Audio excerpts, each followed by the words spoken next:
Welcome to the Life in Michigan podcast. Life in Michigan is more than an online magazine. We share the stories, experiences, and vibrant personalities that make the Great Lakes state truly unique. In this podcast, we bring you inspiring, heartwarming, and sometimes unexpected conversations with people who call Michigan home. From the rugged beauty of the Upper Peninsula to the bustling creativity of Kalamazoo, we'll cover the stories and define what it means to live, work, and play in Michigan. Welcome back to the Life in Michigan podcast. Today we are catching up with longtime friend Christopher Lasher. Many of you know Christopher from his years at Dark Horse and Griffin, but he's now carving out his own path with Super Duper Drinks and has opened a new roastery in Detroit on Chene Street. So fetch a cup of Super Duper coffee and let's get started. Christopher Lasher, it is so good to see you, and welcome to the Life in Michigan podcast. How are you doing, man? I'm good. How are you? We're doing good, man. It's finally warmed up. It's not like sub-zero.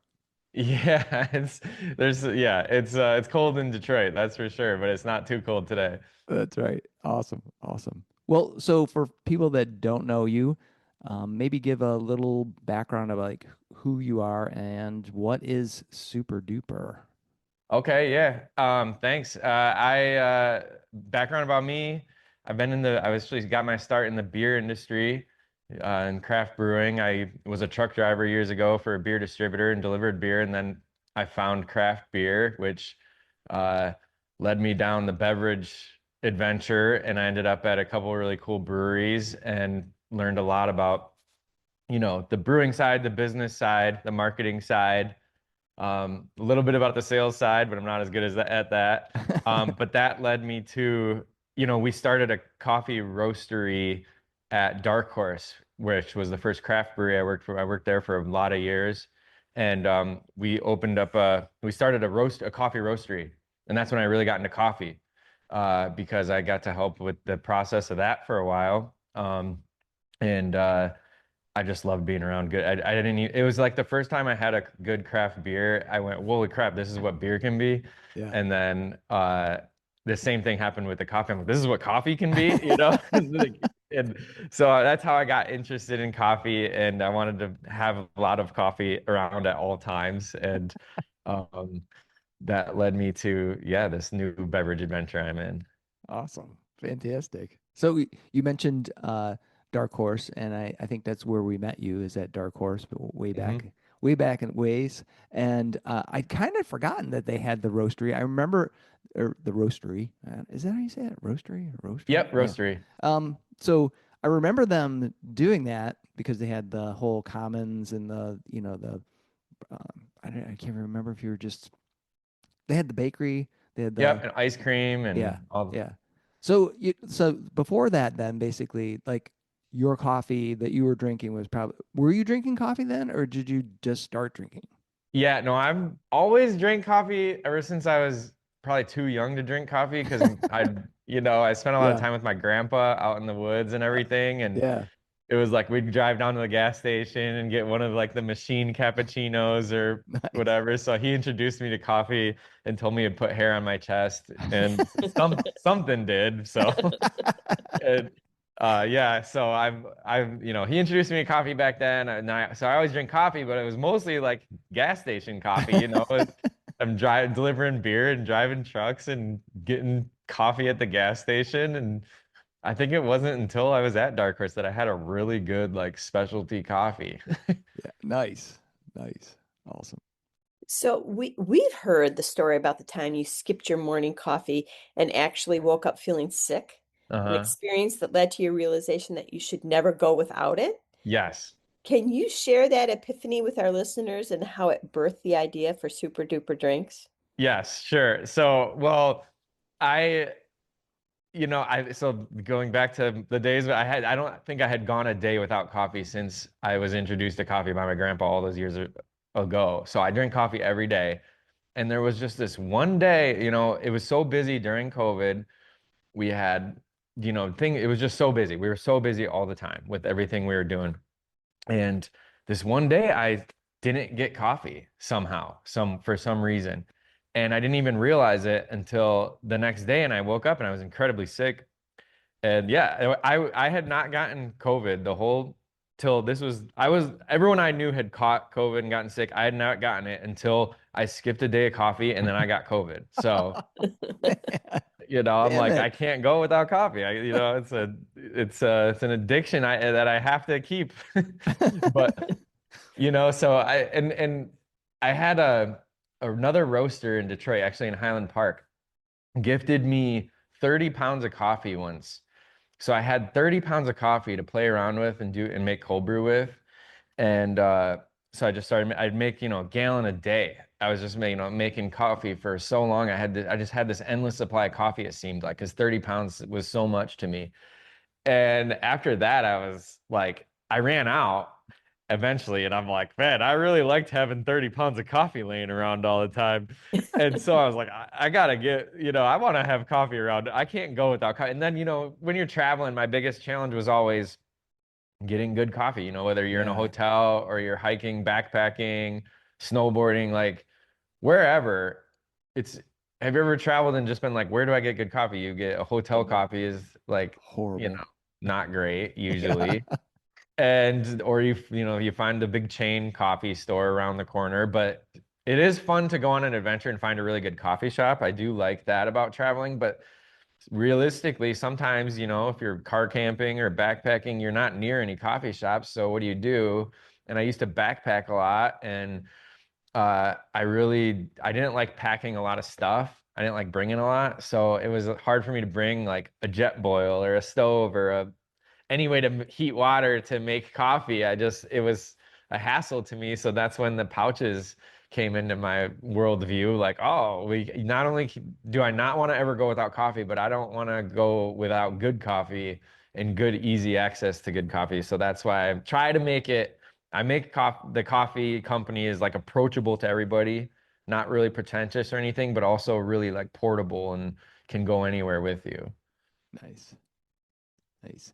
So, I even when you mentioned that, you started, you started roasting and you eventually were working with Griffin Claw, where you still work at Griffin Claw, um, but you were roasting there, and you mentioned creating the super duper like travel pack and the adventure thing. So when did that idea come that I'm gonna start doing my own thing as far as like your own brand and your own business related to creating coffee?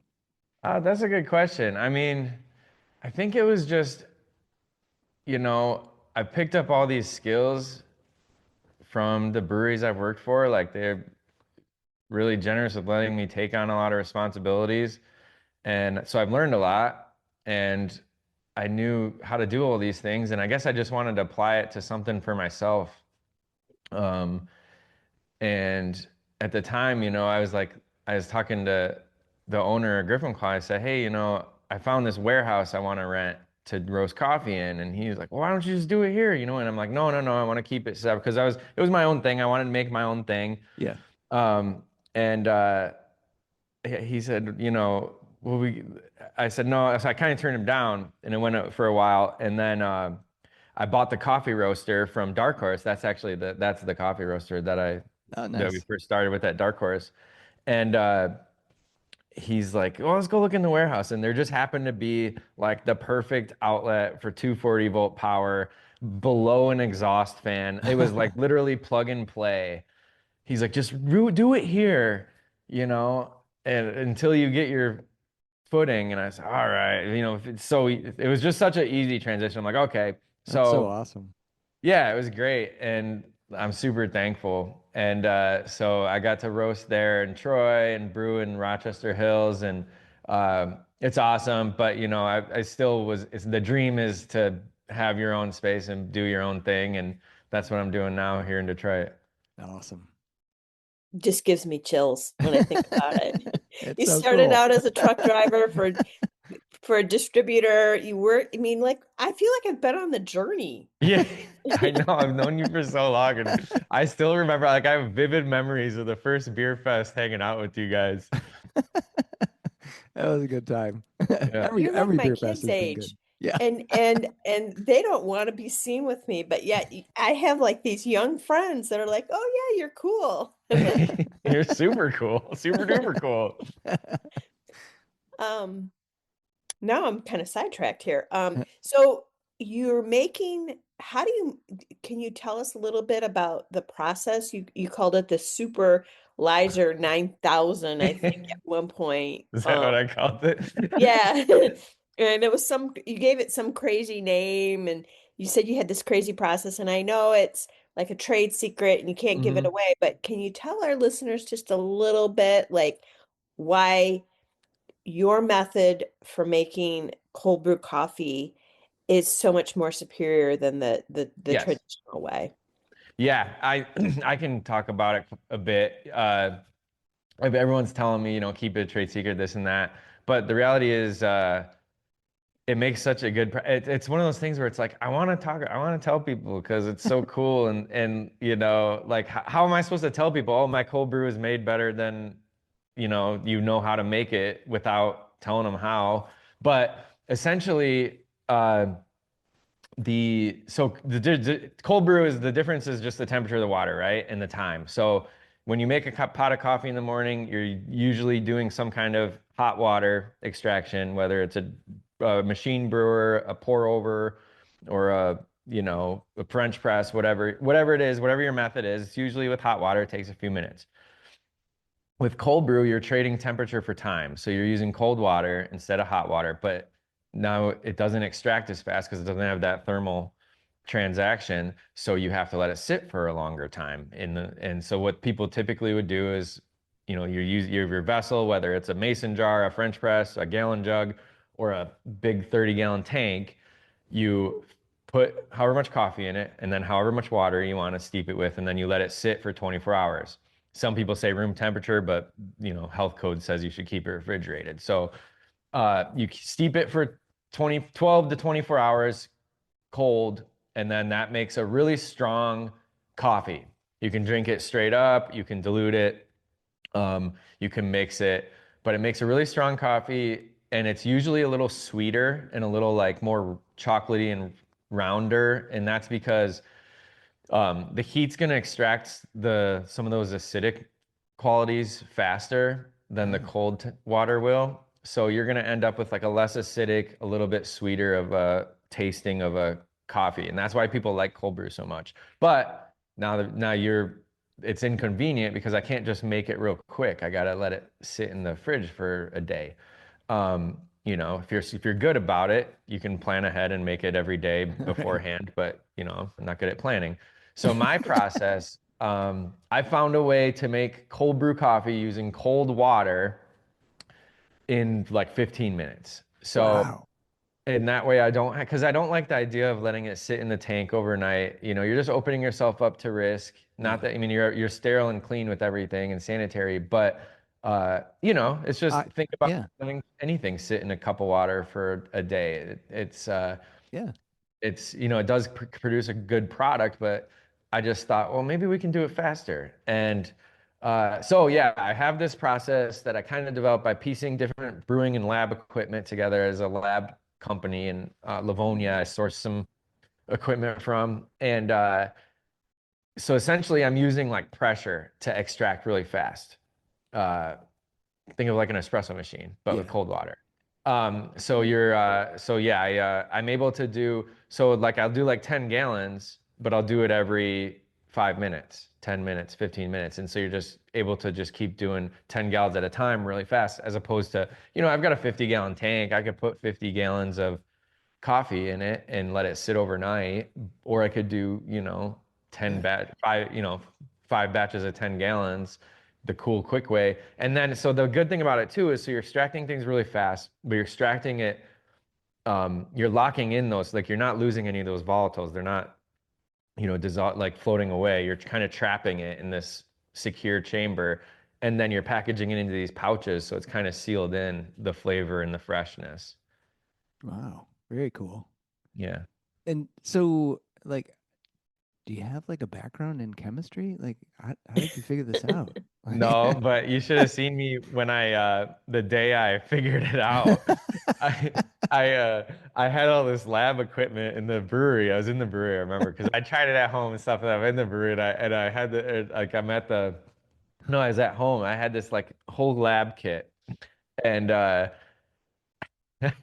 got it to extract how I wanted it to for the first time, and I was like, I just started yelling.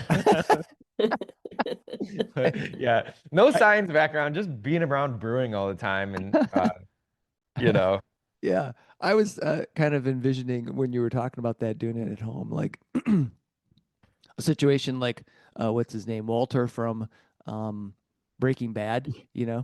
Instead of cooking meth, you're like create this like super cold brew, extravaganza. That's there it is, kids. Boom, 15 minutes. Get your that's fix. kind of how it was.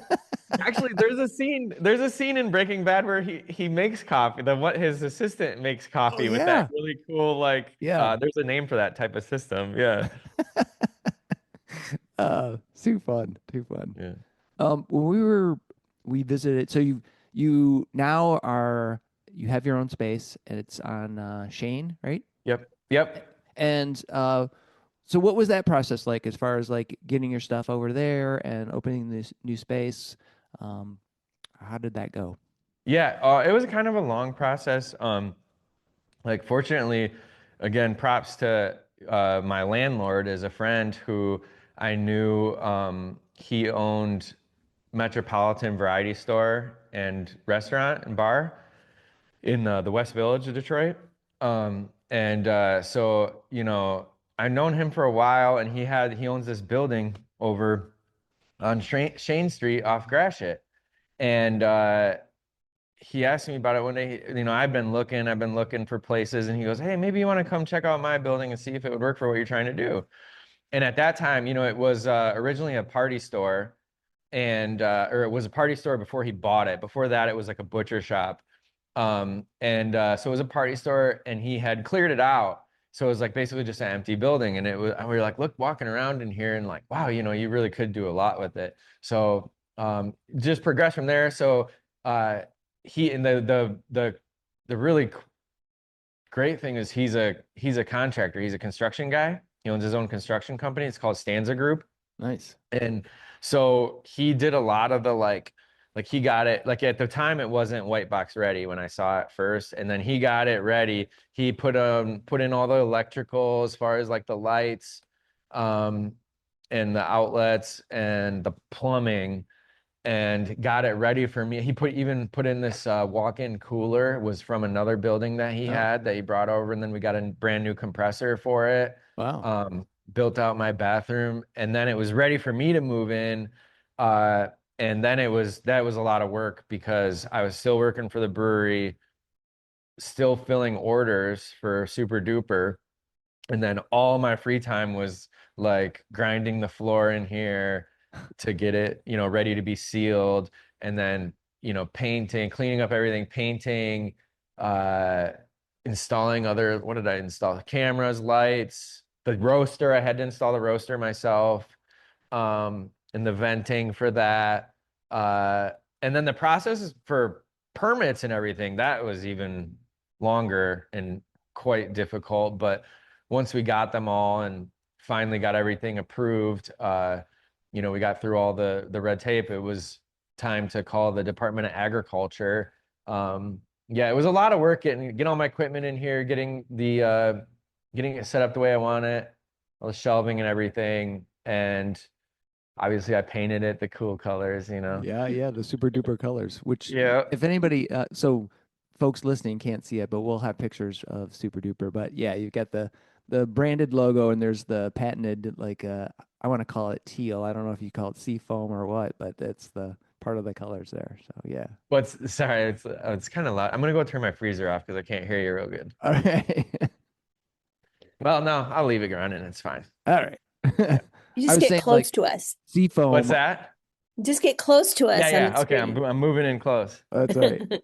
The color I was calling it like a teal or a sea foam. How do you refer to Oh, it? there's the paint itself. So this is like a blend of CMYK color on my packaging, but The paint itself from Sherwin-Williams had a cool name. The darker blue is called Splash. Here, I'm gonna see if you can see that Oh, color. Oh, okay, yeah. And the yellow is called what's the yellow called? I don't remember what the Canary. yellow was. But the lighter teal was called it was something like Seafoam, you're right, but I can't remember what it was. It I'll think seems of like it. that would be like the naming, like Seafoam or exotic, ocean getaway or something. I don't know. Yeah. But it's got the patented colors of Yeah. Super Duper, which is awesome. Yep. Even the front of the building, and eventually the whole building will be super duper Nice. colors. Excellent. Fantastic. Mhm. so before we move off the process questions, barrel aging coffee. You did this using your Mhm. connections at Griffin. You experimented with aging green beans in bourbon and then Three Scrooges whiskey barrels. Yep. What does Yep. that process look like? I mean, like I wouldn't think to age coffee beans, right, in a Right. bourbon barrel. Like it Yeah. would. Well, it's so the coffee beans are a lot like I'll grab some to show you, but they're a lot like sponges when they're not they're like hard sponges because they're firm when they come in green and unroasted. But they will soak up a lot. Pretty much anything you put this way, you keep them sealed in bags. But so yeah, the process is to take, when they empty a bourbon barrel or any type of barrel that had a liquor in it or whatever, they empty it, freshly dumped, and then I would take it, fill it with beans, with the raw, or the green coffee beans, unroasted.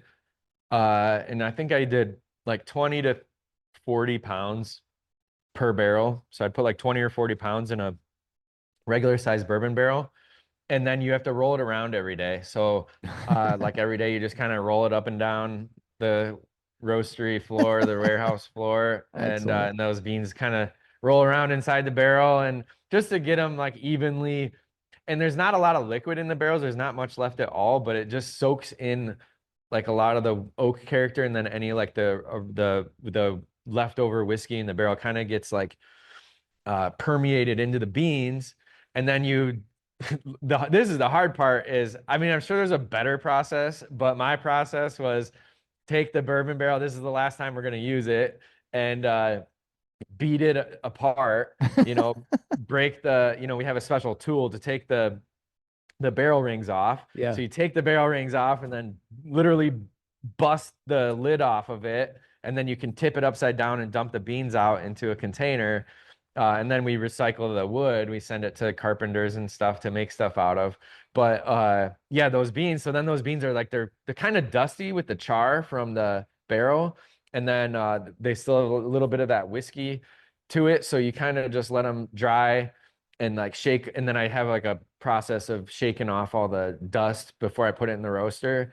It's kind of just like Yeah. a 2 colander type thing to shimmy them around. And then, yeah, then you roast them and they retain a ton of the bourbon character. So there's no alcohol left over after you've roasted it because we're going up, over 400 degrees.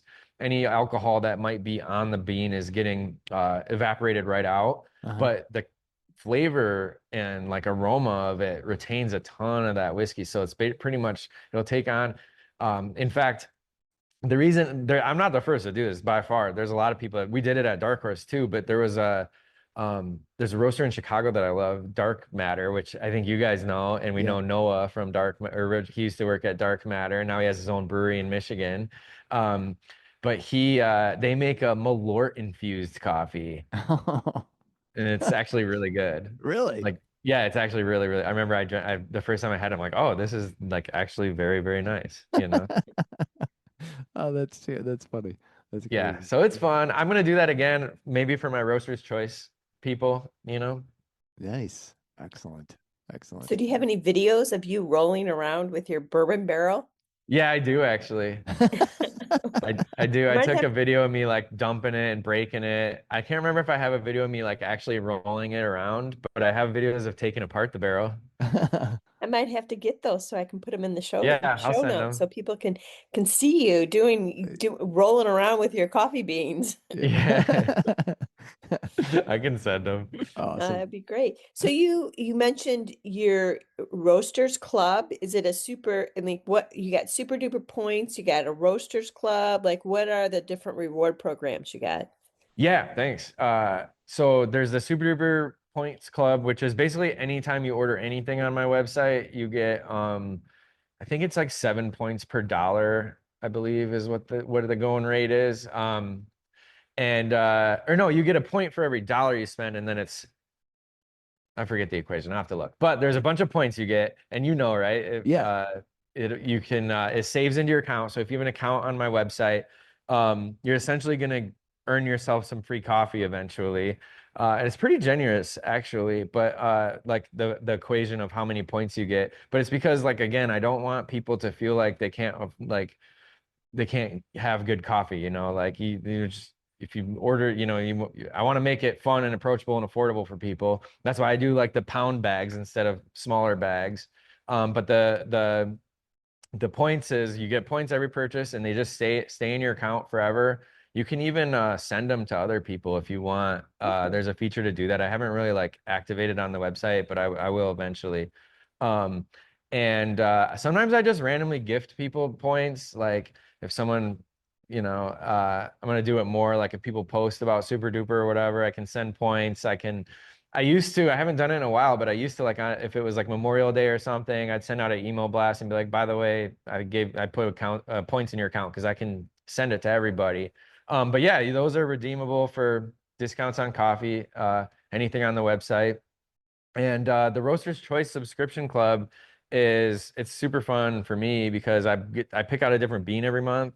And so it can be from any country in the world. January was Ethiopia. This month was Honduras. And so I usually pick a different country from around the world and a different process because there's a few different, there's a lot of the different ways that the growers and the coffee mills will process the beans before they get to us because it starts as a cherry from a bush, a tree, and you have to get to the seed. So there's like there's different ways to get to the seed and whatever the different things that they do to get to that seed and dry it all play a part in how it tastes after you roast it. Oh, okay. So there's so many different fun things to do with coffee. So I pick a different one every month. I bring it in, I roast it, and then I write up like a card of information on why I chose that bean. Sometimes I'm literally just rambling about, my Beans. life or whatever, but there's always info on about the coffee. uh, and it's always fun. And sometimes I'll send like two coffees. Like one month I brought in this coffee. I roasted it the way I thought it would be the best. And then I was gonna ship it out. And then like as I'm roasting, I had to do like several batches. And one of the batches I don't know, I got distracted or something. And I let it go too long. Oh. And it got really dark. It roasted to a dark. I was originally like, it was like a light to medium, which is where a lot of my roasts are. And it went to the dark range and I think it was a natural coffee. And I was like, wow, it smells really good though, And I'm like, oh, so I tried it and I'm like, oh, it tastes really good. I was like, maybe it would have been better as a dark roast, but I'm like, but some people don't like dark roast, and some people think, that you're losing some of the terroir of the bean when you go too dark. So I'm like, you know what? I'm gonna do both. So that's the rare instance where I might do like a smaller bag because I did two bags instead of one. So I did two 12-ounce bags. So usually you get 16 ounces. These guys got 24 ounces this month.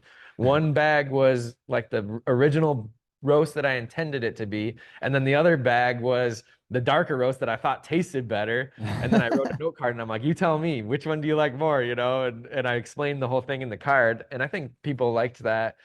I did it again in December. I did, not to get too long-winded, but I did a coffee bean where it was the holidays. So I wanted to make it festive. And I hate flavored coffee because it's like an abomination to take It a is. good coffee and then coat it with like artificial oils, Yeah.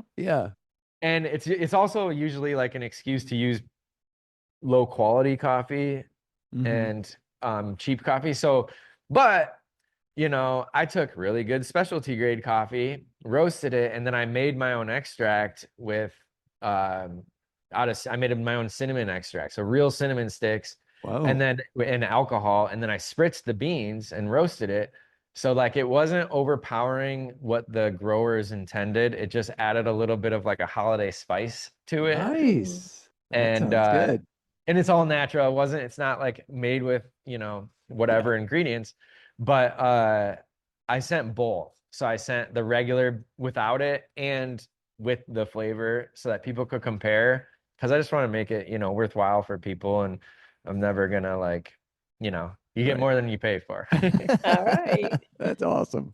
That is So fantastic. you have Super Duper Points, and that program got started to encourage people to take pictures of the coffee out in the wild with Yeah. your adventure pouches, right? What was the coolest adventure photo you were able to you got back? Did you get any Oh, back? Oh, I got some good ones. I got a friend from high school. It's people that I haven't even really talked to in years. He sent me a picture of a coffee pouch on a canoe with his like new like his kid, and like that was cool. I had my friend Lindsay, she lives out in Denver, and she went on a whole trip with her friends. She just really big into hiking and camping and everything, and they did a whole trip it was actually in Arizona, to these waterfalls. Oh, cool. Uh, that was awesome. Um, I had my old flight instructor sent me pictures from Thailand Oh, with wow. Super Duper. Yeah, so it's been to Thailand, it's been to Germany. I have a friend in Germany that I sent some to. He Awesome. didn't send me a picture though. Um, and then where else has it been? I think it's been to Australia. It's definitely been to Hawaii. Um, yeah, it's been all over. It's been to Nice. Spain. Yeah. Wow. Yeah. Fantastic. That is so cool. So, you have the adventures. We talked about the adventure pouch, um, and you mentioned that well, you haven't mentioned it, but there's this Capri Sun kind of thing. Like, so how did you come up with the design to do that? Oh, here, I have some. So I work for a brewery. I've always worked for breweries and beer. And uh, we do cans. We used to do bottles. Now we do cans, and cans are a great package. They're very portable. They're lightweight. They're good for the environment. They're infinitely recyclable. The aluminum is, and yeah, they're good in a lot of ways. And I like them for beers and other things. But I don't love coffee in a can. Like the experience, I don't love, because I think maybe with cans, I'm expecting it to be carbonated or something, and coffee is not carbonated. Uh, and so I just never really loved any coffees I've ever had out of a can. And then on top of that, the the objective I'm trying to solve is, how do I travel with coffee? There's some good instant coffees actually out there, but if I'm going on a trip and I'm backpacking, hiking, whatever it is, snowboarding, anything, the cans, even though they're convenient, they're like rigid. You put them in your pocket, they're really bulky. And then you get to your destination, you drink one. Um, there's no way to seal it up. It's going to be leaking. You have to, you got to hike it out. So you got to take it with you and dispose of it, but it's leaking all over. You just have a bag of Yeah. cans in your backpack now, like that's not as convenient. But these pouches, like, this one's almost done because I was drinking it. But so you drink it all, and then you can put the cap back on, you roll it back up, and it doesn't leak. There's like nothing to it. It goes in your pocket, you never notice it. So like pack in, pack out. If I'm hiking in somewhere and I chug a super duper pouch, it fits right in your pocket. Yeah. And so that's really the main thing, is like it's just so infinitely portable, and it's better for the environment in a few ways. It's actually not the best material for the environment currently. So when I move into printed pouches. There's a better material I'm going to. So Oh, my costs will go down a little bit. I just have to buy more, which is the hard part is, you know, you have to invest in like thousands of yeah, pouches versus a couple hundred at a time, but they're fully printed, so there's no more label, so that's less material, yeah. less labor of me applying the label. And then the material itself, it's from a company called Grounded Packaging, and I actually know the person locally who represents them. And they work with like sustainable materials, so it's a little bit more of a sustainable and more recyclable pouch. It's compostable, Oh, nice. industrial compostable, I believe. Yeah, yeah. And But still very cool. Yeah, but outside of that, so the current pouches are still pretty sustainable in the sense that they're more sustainable because I can ship thousands of these in a small box, you know, because they come flat Yeah. versus, as you know, visiting breweries, cans and bottles, a couple thousand of those is an entire pallet, and they usually take up a semi to drive them. Whereas this could go, you know, I can fit several thousand in a box in a car or whatever. And then for storage, you know, I don't need as much space because I can store more in a smaller space. And then even with the freezing and the refrigeration, because I freeze them before I ship them, they don't take up as much space as cans or bottles would. So there's less of an environmental impact from those standpoints, less of a carbon footprint, and they're just more adventurous and fun. Yeah. They're adventurous. They Yeah. are adventurous. But then you do put them, this is how I'm going to segue into the Hidden King. You do like the cold brew in the big pouches, right? Yeah. For Yep. for specifically for Hidden King, correct? Yep. Those I have some of those too I can grab. I have the 1.5 liter. They're like a bag and box, but without the box. Nice. So they have a little tap on them. So he uses them for the cold brew martini and cold brew if someone wants a cold brew. And they're really good serving. They you know, it's good for just several people or just keep in the fridge for several days and you can just pull. I have a friend that every time he walks to the fridge, he puts a little in a cup with some water and just drinks it all day. But yeah, so the bigger pouches, you get a little bit more bang for your buck with those. Um, and those are really convenient too. And then you really never have to make coffee yourself if you just have one of those in the fridge or you That's have your Yeah. pouches for on the go. Yeah. yeah. And I also just ordered they're on the way. Because I do kegs for the breweries like Griffin and a couple other places, but they Ogma, do you make have a it at Ogma? Ogma had the pouches. They don't have kegs though of my coffee. But they have there's a 9 liter bag, like a Oh, bag and box that I'm going to get in lieu of kegs. So I have a place in Detroit that hopefully it will be taking my cold brew, and I'm gonna set them up with a bag and box system. So it's like a pump that pumps it out of the bag wow. um to the tap, to like a beer tap. Wow. Oh, Wow. that's Very cool. cool. Yeah. Yeah. Yeah. So I mentioned Hidden King. We actually interviewed Mark a couple, Yeah. oh, well, it was in like, it was after Christmas, I think. Because yeah, it was like early January. We interviewed Mark and we first talked to you at Hidden King in Ann Arbor. How did you get set up with Hidden King? I mean, like, how did you get? I know. I mean, Yeah. I'm like I know how it happened, but can you tell our listeners how you found your way Yeah. to Hidden Teo. King?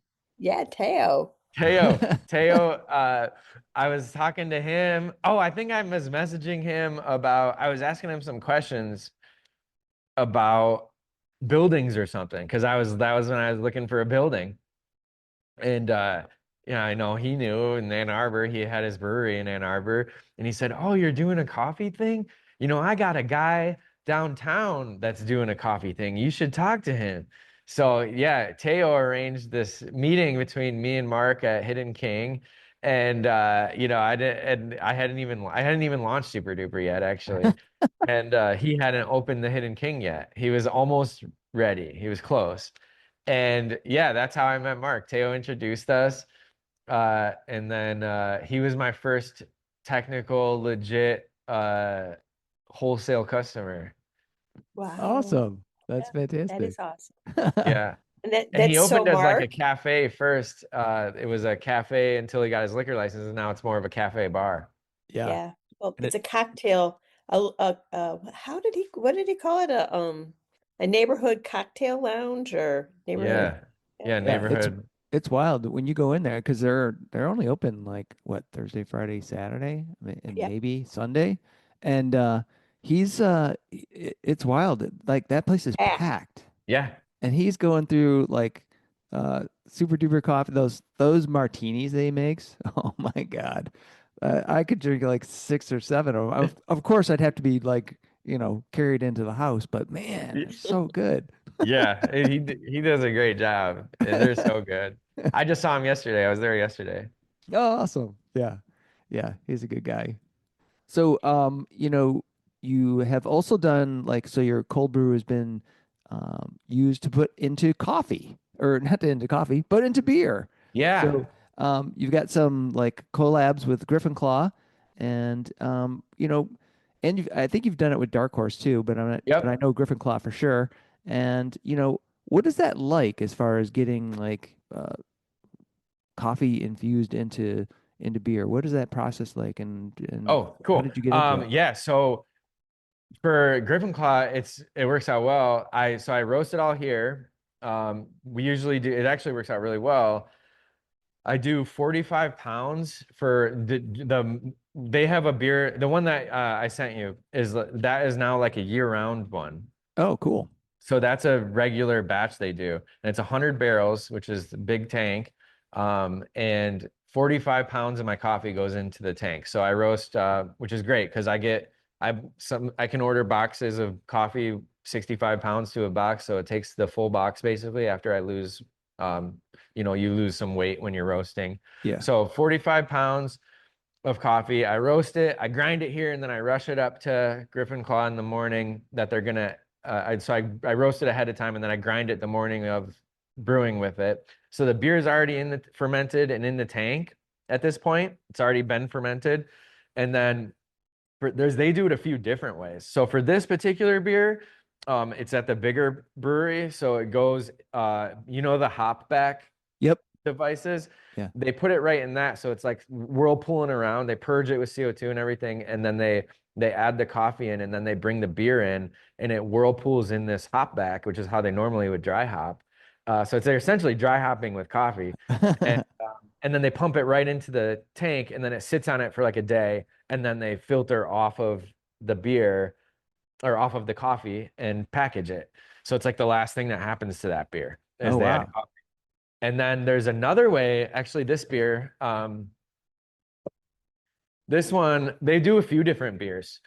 This one is a coffee oat lager. So this is interesting because you normally think stout with Yeah. coffee beers, but this is Yeah. a lager. We just released this Yeah, yesterday. that's a great Um, beer, by the way. yeah. And that one, he does a different process because it takes place in Rochester Hills where Jacob Choate, our head brewer, he makes all the like specialty batch stuff. And uh, it's a smaller scale, so we use they have this special device we bought from another brewery called an infusion tank. So it looks like a normal fermenter, but it's got a column down the center, like a filter column. Okay. So you use less coffee this way actually, or less of whatever ingredient you're doing. So they fill it up with my coffee beans, they Yeah. purge it with CO2 to clear out all the oxygen, and then they actually hook the tank up in multiple spots for beer. They bring the beer in and it circulates around this tank. And so it fills this tank and it circulates and then it drains out back into the beer tank. So they're just circulating beer through it for as long as it takes to pick up enough flavor and then they stop. So Oh. they're sampling it the whole time Oh, really? to make sure. And that way, so it's kind of like how my process is really fast with extracting the coffee and you just stop it right when you're ready. Yeah. Same thing. Instead of letting it sit on the coffee for a day, they circulate it for minutes or however long, maybe an hour, however long it takes to get the right amount of flavor, and then they're done. Wow, cool. So I'm curious about that. In this case, the lager, is it like it's totally fermented, ready to go. It could actually be canned at that point, but it's Yep. being then infused with the coffee just through that circulation method. Yep. Wow, cool. That's awesome. Yeah. And then, ooh, the whiskey. Oh yeah, I forgot about the whiskey. That was so good too. Yeah, it's so good. I just made another batch for them because that actually uses my cold brew. Oh, okay. So it's not just the beans. So I actually brew, it's literally one part cold brew, my cold brew coffee, one part their American whiskey blended, so a gallon per gallon.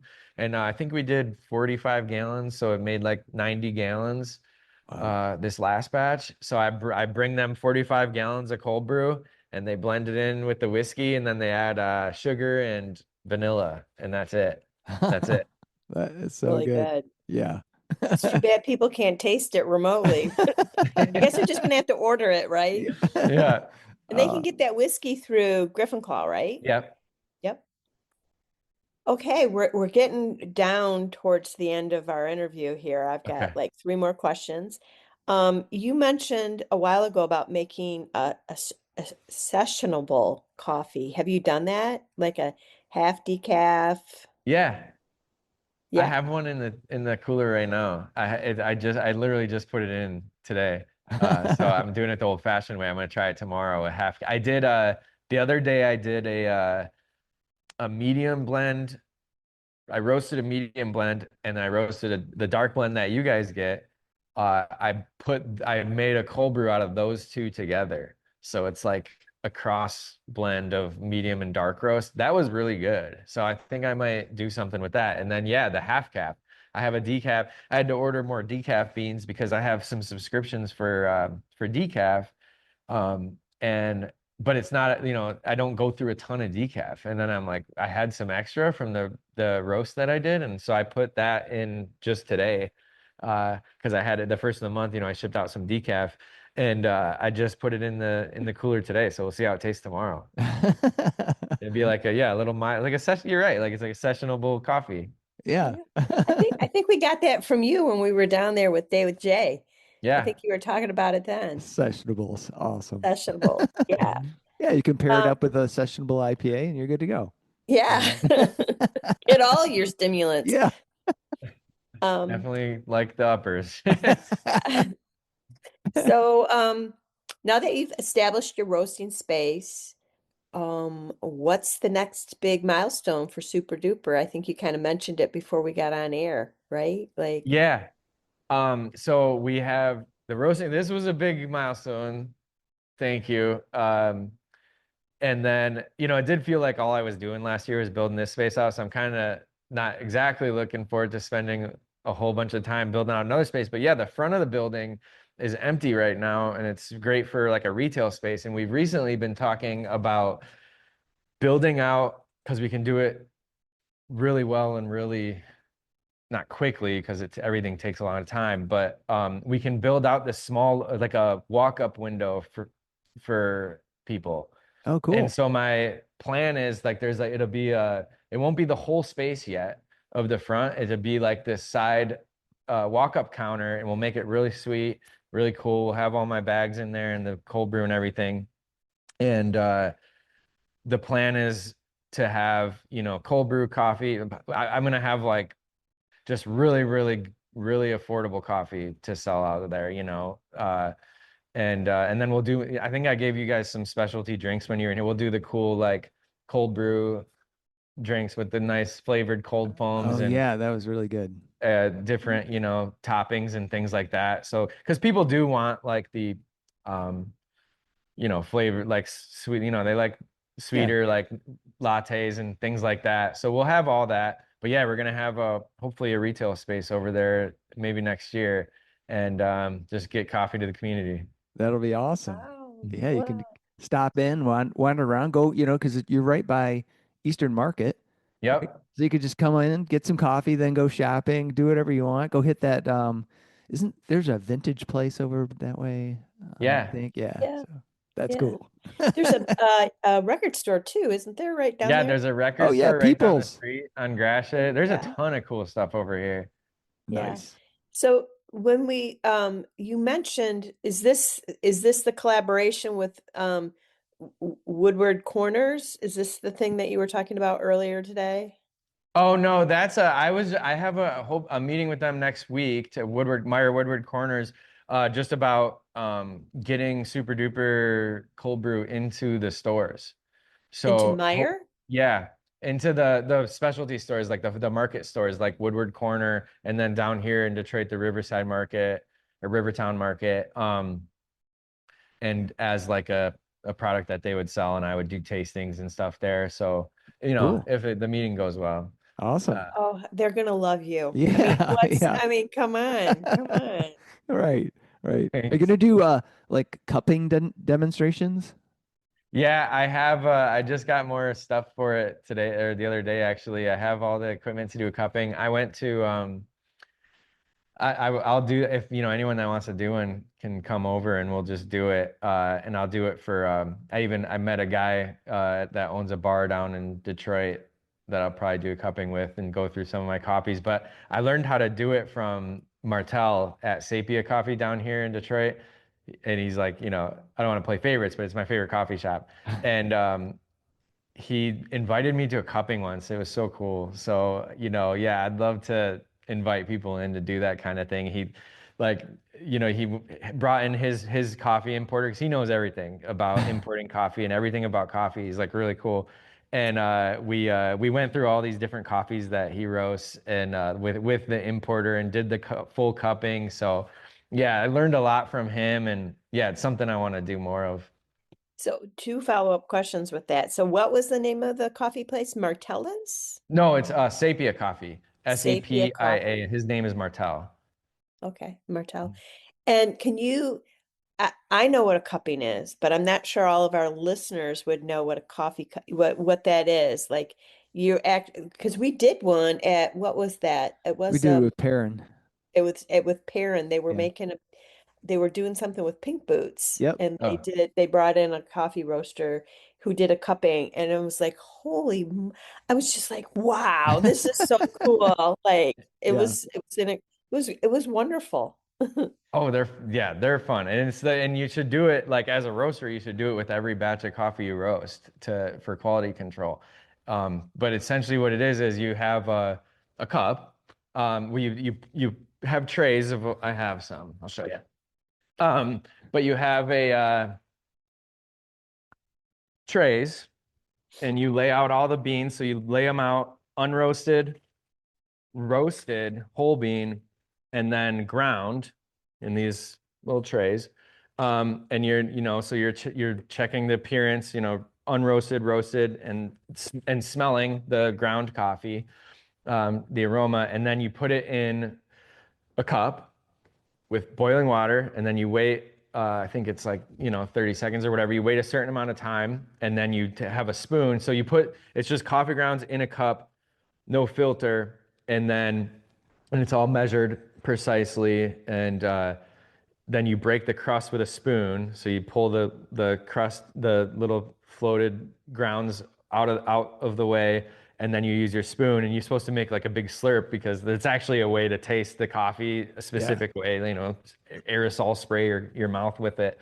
And it's so what it is it's like it's the most unbiased way to taste coffee because like if you were to say like I like to make a pour over and I do pour overs at home, but it's a different weight, it's a different time, it's a different, every time, if I'm not real precise with it, even something like the paper filter could have some kind of off flavor. So with a cupping, there's really no other factors that can change the way that you're tasting that coffee. It's just the coffee and the water, and that way you're able to, is this a good roast? Is this a good quality coffee?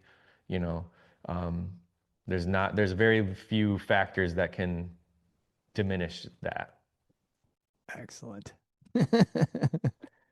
So we've got one more question. Is there anything you wanted to talk about that we haven't hit on yet? Um, yeah, well, I guess just props to everyone that helped me get here. Dark Horse for one, where I learned about roasting coffee and learned about coffee, and catapulted me over here. And they're still one of my best customers. I just shipped them out coffee. They get 20 pounds every 2 weeks and 4 of the cold brew big containers every 2 weeks. Nice. And then Griffin for allowing me to roast and brew at the facility and allow me to do it on the side while still working for them, and all the support they get and all the collabs and, you know, business they've done for me, and Mark at the Hidden King, you guys for literally always being my number one fan and supporters, and I'm your number one fan. So it's definitely reciprocal, but you know, I miss going to the beer fest. I need to go more, but yeah, it's been, and I know everyone else, you know, all the people that, you know, it's funny, I have a lot of subscriptions and orders I get, and a lot of times it's people I know. It's usually someone I know. And I'm like, man, I really want some strangers. I want more strangers to order my coffee, you know, because A, I don't want to let my friends down.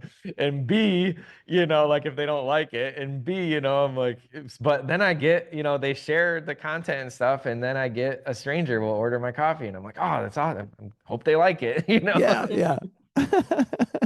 So, no, I mean, I got too many people to thank. But yeah, it's. Well, that's a good problem to have. Yeah. You are the best. You are the best human to have this happen to. I mean, because yes, I'm glad. I'm so glad that this is happening for you. Thank you. It's wonderful. It's wonderful. So you want to ask our last question, Chuck? Sure. So, Christopher, what is your perfect Michigan day?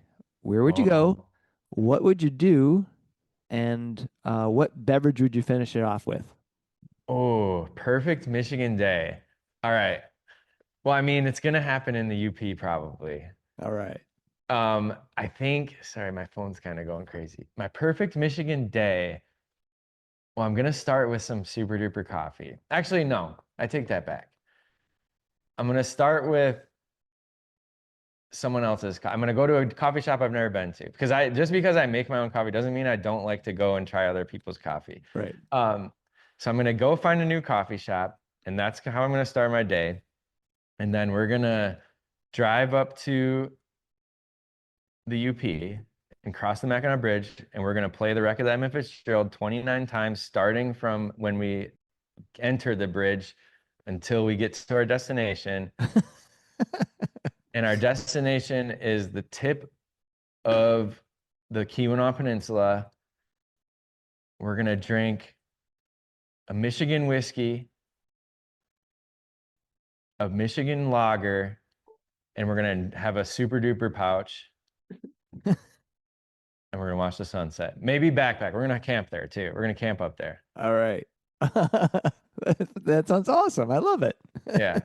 We were just up there. Well, it wasn't just, it was September. It's almost, yeah, like it was, and I love the Keweenaw.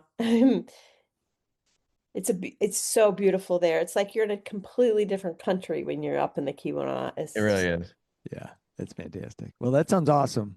So, Christopher, thank you again so much for your coffee, for being an awesome person, and for being on the podcast. Thank you for having me. I appreciate it. I'm so happy to hang out with you guys anytime. All right, man. We'll talk to you later. Alrighty. Thank you so much for listening. Be sure to hit subscribe on your favorite podcast service to catch every episode of Life in Michigan.